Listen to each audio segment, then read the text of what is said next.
Welcome to Coffee Conversations with Les and Paul, 30 Minutes for God. A podcast sponsored by Piedmont Road Church of Christ and Ministry League. We're here to discuss Bible topics just as if we're asking Jesus himself. I am Paul Spurlin. And I am Les Sandifer. We hope you will enjoy our relaxed Bible-based discussions. Thanks for joining us as we think about and talk about all those things we ask Jesus over a cup of coffee.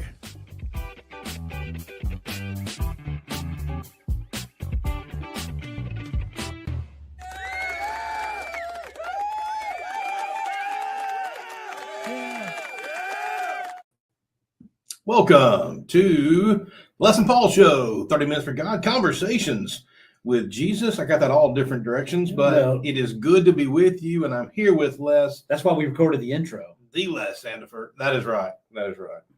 And we hope that you have had a good week. We hope that things are going well for you. And Les, how are you doing today? I'm doing great. Welcome to the show, folks. We're going to talk a little bit about marriage today, but yeah, it's kind of a rainy day outside, but it is. That's supposed to go away, but we'll see what happens. But It's not raining in here, so that's right. We're good to go. We do hope that you have your coffee and you're ready to go. This is called Coffee Conversations with Les and Paul, 30 Minutes for God. So hopefully you got your coffee. We have ours. We're good to go for that. Yes, and good place to start. It is, and hopefully you've invited the Lord to be a part of your conversation. So that's right. That being said, I guess we'll get started in a minute. Yeah, thanks to our sponsors, Piedmont Road Church of Christ. The eldership here has been very good to us and very accommodating, encouraging, all those sorts of things. Ministryleague.com, easiest place to find these podcasts. If you want to go there, pop out there, go to the Networks tab on your app, if that's how you're accessing it. That's right. Find all sorts of podcasts, but this one in particular. That's correct. Yeah, so that's that gets us started. It does. What's the email address you want them to use? You can send it to Paul at lifeinchrist.com. Yeah. Or Paul at ministryleague.com. Yeah. Let us know what you think. Give us some thoughts. Give us your questions. We're on this topic for at least 3 or 4 more weeks. And then I think after that, we'll be looking for more questions, and some are coming in. So we appreciate that. We want to interact with you if we can. And if you are watching on Facebook, and you probably are if you see us right now, or YouTube, go ahead and hit that share button, hit that like button, and let folks know you like it and share it with folks. So this is definitely a topic from the Bible, something that God wants us to be very up on as far as understanding the information, the things that he wants us to know to make it for a better life. Now, before we get started on that, I do want to make sure, we don't usually advertise a lot, but I'm going to advertise this. We are about to hit the month of June.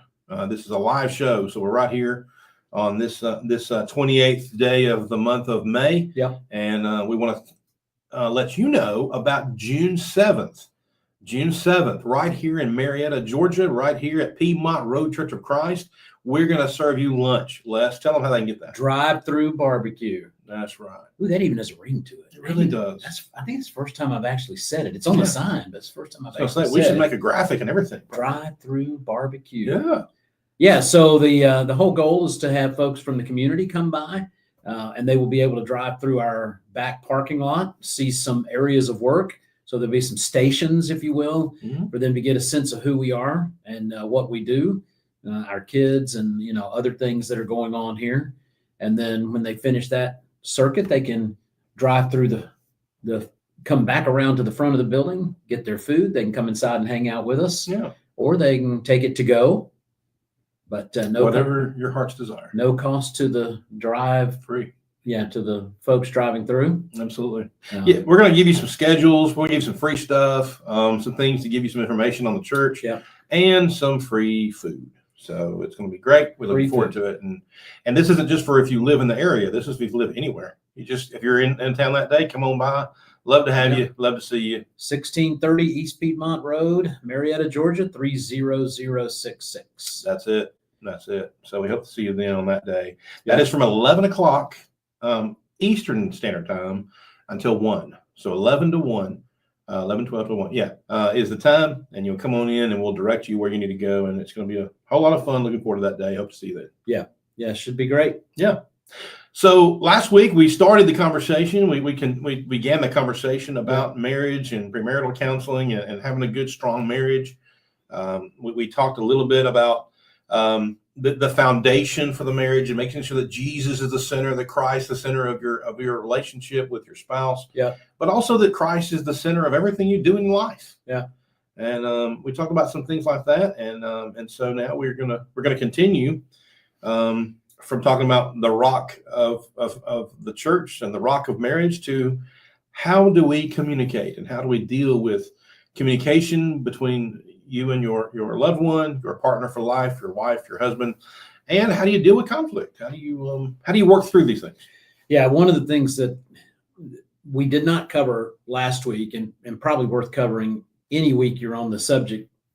Well, on the subject True. of Bible in general, Yeah. but very specifically on this subject is the idea that God's law does not, what He expects us to do as presented to us in His Word, does not apply only to folks that are Christians.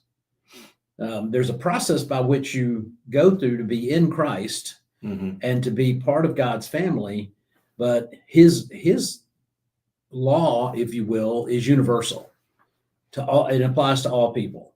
That is a subject matter that is its own study as to why we're saying that. But from a good, strong Bible study on the subject matter, you'll understand that these things do not apply only to you once you become a Christian.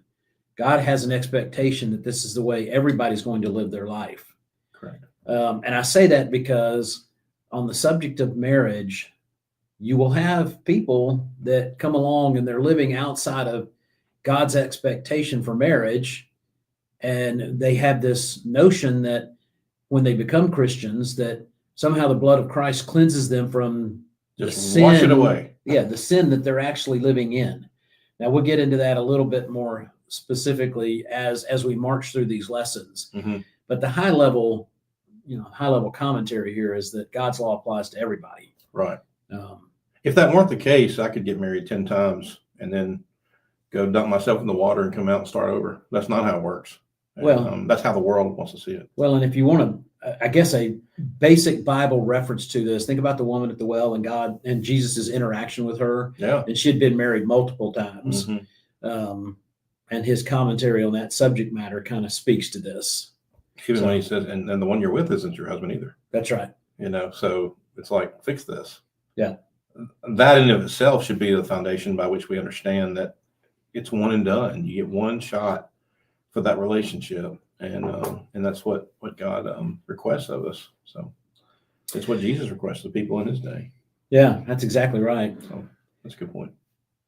So as Paul said, we're going to talk about the idea on this particular podcast, at least start it. Who knows if we'll finish it? We're not locked into any time frame because sometimes these just flesh themselves out in their own specific way. No kidding. But we're going to talk about the idea of communication and conflict, and it's a good subject matter, and it's not unique to folks that are preparing to get married, because this is a subject matter that will infect and affect you your entire life, your entire married life. I mean, it applies outside of marriage.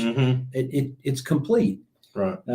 I didn't tell you this coming on the air, but Charlotte read something like a meme or something, read it to me.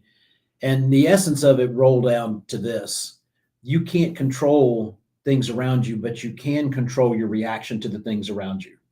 And that's the thing you need to work on.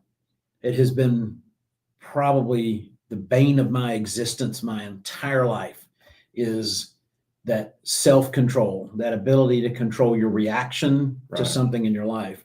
But that's the essence of what we're really talking about here, right? Yeah, you can't control the action of somebody else or the action of life, but you can control. It's difficult, but you can control your reaction.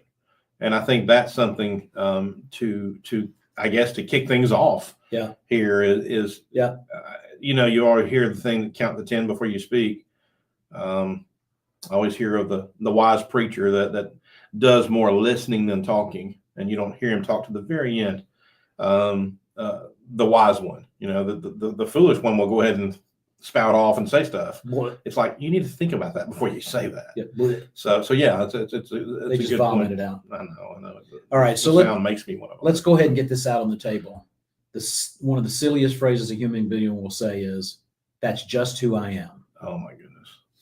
That's an acknowledgement that I'm not even going to try to change. Yeah. I'm not even going to try to be different. And that's not acceptable. That is not acceptable Because the reality is you can change, and it's not always easy. Right. Paul said it's difficult. It is. Sometimes. For some, it's easier than others because some just maybe have, if you will, a nature to be a little bit more aware and self-examine and change who they are. So you mentioned a meme that Charlotte showed you last night. We were on the couch watching the Braves lose, and and as we were watching that, I was entertaining myself otherwise because they weren't hitting, and I see these reels on Facebook and Instagram and stuff, and I look at them, and I'm cackling, and she's like, "What is so funny?" And it is. It's these, and you've seen them, you know them. You know, it's the reel where the husband will say something. He says, you know, your wife, "Hey, guess what? This." And sometimes I gotta be honest with you, it's like, come on, man, that was dirty. Don't be doing that mess. But sometimes it's chauvinistic. It's crazy. That's right. You show stuff. And last night I was cackling. I said, "I don't feel this way, but look at this." And she looks at it. She's like, she rolls her eyes like, you know, and just. And I'm not going to say what it was, but it's funny, but it doesn't mean that's how we live, how we should be. But it's entertaining. Yeah. But that being said, according to Ephesians chapter 5, when we get to the Bible, we find where husband is head of the house, just as Christ is head of the church. But let me tell you something. A marriage is a 50-50 partnership. It is give and take. Now, we still want to follow the biblical order of things. Husband is head of the house, just as Christ is head of the church. But please know, in working with one another, it's not a 60-40 situation when it comes to your words, her words, your words. So please treat it like a partnership. Treat it like working back and forth. Good way to put and it. Respecting one another. Yeah. You know, so let the Bible be the Bible, please. But at the same time, to keep harmony in the home, there's a few things you need to know. You know, whether you have kids or whether you don't. I think it's great for folks to know that you love each other. Okay. I went through most of my life and I hardly ever saw my parents ever kissing each other or hugging each other because they were very strict about certain things. But I think it's okay, not to be crazy, but to show admiration for your spouse in front of others. Not crazy, not PDA crazy, but you know what I'm saying? Just where there's no question those two love each other, you know, and let that be. I think that's something that is healthy. You know, don't strip down to crazy things. That's not what I'm saying. I'm saying emotionally speaking, allow your other to know you care about them. Yeah. Every day. Do not let a day go by without saying, "Baby, I love you. I couldn't do it without you." You know, things like that. I think that's important. Well, and to your point, others should be able to see that that's the way you feel too. That's right. For every couple, it may not be the same, and it may not present itself in the same way with a kiss or hug or holding hands or whatever the physical part of it is. Way of communicating. Yeah. But there's certainly the way you interact with who that person is in a public way in front of other people. Yeah. Speaks volumes. I'll tell you, it blows my mind to hear somebody belittle their spouse to other people around them. I can't believe he does such and such. It's ridiculous that he would blah, blah, blah. And I'm like, maybe that's something you should cover together. Yeah. But, you know, not when you're with a group of other Christians or other friends or, you know, whoever you're with. Right. Well, I think that's part of the communication and conflict. That's right. Subject but matter. even in a ceremony, I've mentioned this many times. Honor each other when you're in the home, but also honor each other when you're among friends. Yeah. You know, husbands, make sure the world knows you love your wife and you'll honor her in front of other people, that you'll speak highly of her. I see too many situations where spouses are dogging out their other. And if that's the case, then you have some conflict resolution to deal with, like you said, at home. That's right. Don't be doing that. Don't air out the garbage in front of other people. Yeah. wait to be behind closed doors and be at home to work those things out. And that's really what all this is about. And that leads into the James 1:19 discussion. Yeah. So how do you, maybe the question you should ask yourself, and Christianity is all about self-examination, constant self-examination. How do you communicate in your marriage? And look, I mean, we're two folks sitting here talking to you about it, really trying to reflect on some scripture, but not telling you that we've got it all right, or that we've, we're still working on it. We got the perfect way of handling it, so we can tell you what the perfect way of handling it is. It's really just to go to God's word and remind you. I don't know if we were talking about Facebook Reels and stuff. We hit on one last night that's kind of funny, and it plays into this for me, and I'll tell you why in a minute. The donkey that has the little squeaky chicken. Have you seen this? No. Okay. Well, you need to go look up. Scared. Just go look up donkey and the squeaky toy. Okay. But I don't even know what started it. But now he'll tear up the little squeaky chicken. Okay. And then people that have seen him on YouTube will send him a new one.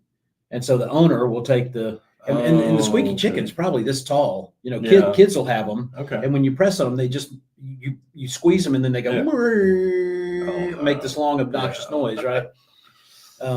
Hence why all the kids are making those noises. Yeah. So, but the donkey's hilarious. I mean, donkeys are hilarious anyway. But the donkey like picks it up. Donkey? Okay. Oh yeah, he's in the pasture and he walks around with a squeaky toy in his mouth. He just steps. Oh, it's in his mouth. He doesn't step on it or anything. Well, he does both. Okay. Yeah, and at one point in the video I watched, he stood up, so he was doing his thing.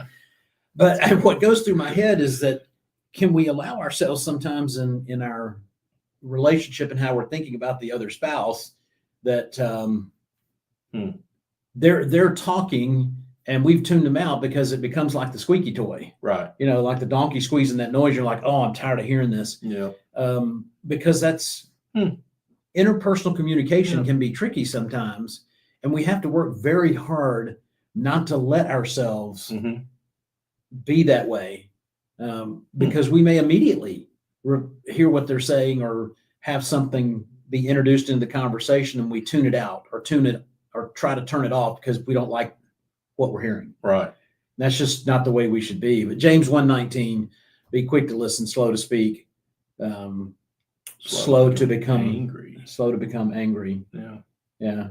Easier for some than others. Yeah. Some people are naturally, I don't know, calm in their. I mean, you're dealing with a person you chose, in some cases years ago, to spend the rest of your life with. Yeah. Why wouldn't you want to be slow to become angry? You've got to deal with that person. And this is Bible. Don't let the sun go down on your anger.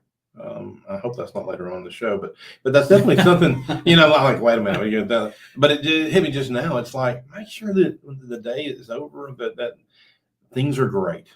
And when your head hits that pillow, then you feel good about the day and you can't wait for the next one.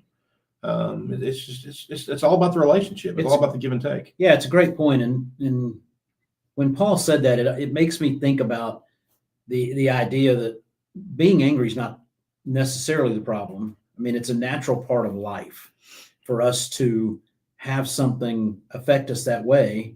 It's as we said earlier, it's the reaction to it. How do you express your frustration when you're in a moment? Maybe something happens that does anger you in the moment. How do you express the frustration over that as in your relationship with your spouse or with other people? How do you control who you are when that anger, right, that evidences itself? Because I mean, clearly Paul's admonition isn't don't ever be angry. No, because that's a human emotion. You can't help it. It's how you respond to it. Yeah. And we're quick to go to the very end and talk about be slow to anger. But let's start it off where it starts off, quick to listen. Everybody seems like in life, this isn't just marriage, this is life. Everybody who wants to be heard are quick to say stuff. They're quick to communicate their words. That's right. But we need to take a pause. I want to get my thoughts in. Yeah. And it's like, you'll get your time. Just let's wait and see. Well, you don't. You really don't know yet what you're going to hear. That's true. In the full Yeah. context. Yeah, that's true. And if you wait long enough, it may even change how you're going to respond like you want to it to. Yeah. Well, it may unfold the way you want it to. Oh. You never know. Yeah. Until you listen. Yeah. In some cases, especially a husband and wife situation, it's like, you're together for a reason. Mm-hmm. Something brought you together. Yeah. The good Lord and other things probably had a lot to do with it. But that means you have things in common on some level. Of course, they always say, opposites attract. They do, but you have some commonalities. Yeah. And let those things reside in your communication. Yeah, I think that, and I personally think that phrase is overused because in general, I think the people that have the longest and most solid marriage are the people that have the most in common. Mm-hmm. Not living separate lives, not having opposite, and maybe that's more about the nature of who you are than it is the things you like to do. Right. When you talk about. And we mentioned last week about how important family is to God and how that he uses family in the church.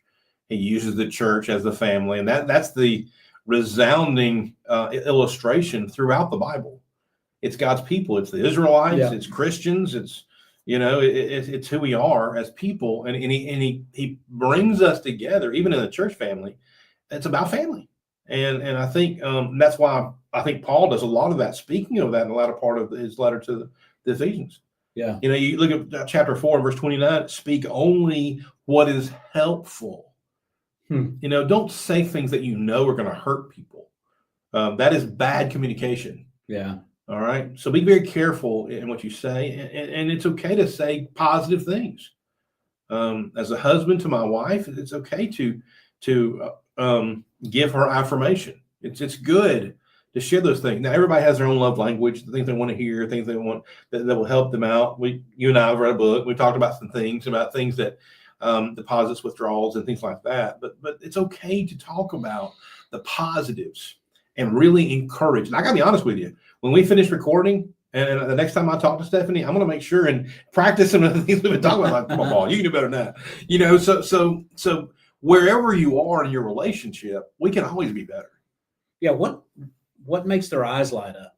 We talk about love language, or as Paul said in this particular book, he talks about deposits in the love bank. But in the end, it's understanding the other person enough to know what makes them feel better about the relationship and about themselves and where they are in life. Right. And it.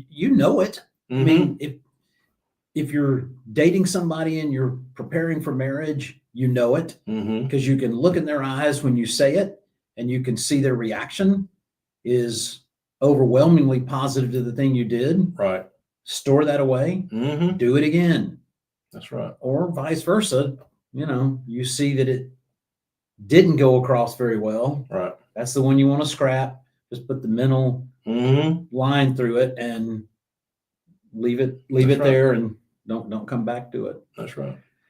So we, on this subject matter, we kind of talked about before we came on air, talking about some of the things that create conflict. Maybe we set the stage for that and talk more about that in the next. That's what's so episode. Crazy is we sat here before we started this. We talked about, we're gonna get through these.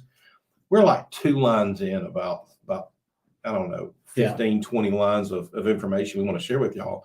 And our time's about up. Well, it's all donkeys and squeaky chickens. I know, but now I got to go there. Man, that should be the title of the show, Donkeys and Squeaky Chickens. Okay, that's going to be the name of the show next week. So be looking for it. Donkeys and Squeaky Chickens. Should we communicate with them what's happening here? Yeah. So we're both going to be kind of out of pocket the next couple of weeks. So we're going to go ahead and record the next 2 week shows, and they're going to come out when they're supposed to come out. They won't be live. Yeah. So don't judge us if we're wearing the same shirts we are today. I think that's important. I think complete transparency. I'm practicing the love language of communication. That's right. That's what we're doing. So we're going to continue this conversation of communication, conflict, donkeys and chickens. Yeah. And while you've got the time, think about what creates conflict in a relationship, in your relationship or in others. So we can chat a little bit about that next time around. That's what we're going to do. With donkeys and squeaky chickens. With donkeys and squeaky chickens. That's it. thank you. Thank for you being very with much. us. We'll do it again. We will. And we appreciate you for being with us. We look forward to seeing you next time over that next cup of coffee.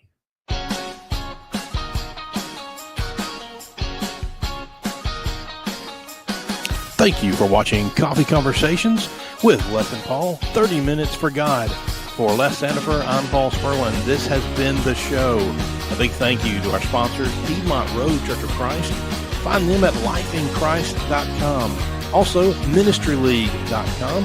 Find all the resources, the songbook, and everything you need there, and all the podcasts right there at ministryleague.com. And also Citadel Bible Institute at citadelbible.net. Cast your nets to learn how to preach, teach, connect, and do ministry. We hope that you will tune in next week for another installment of Coffee Conversations with Les and Paul. Thank you for being with us, and we look forward to being with you over that next cup of coffee.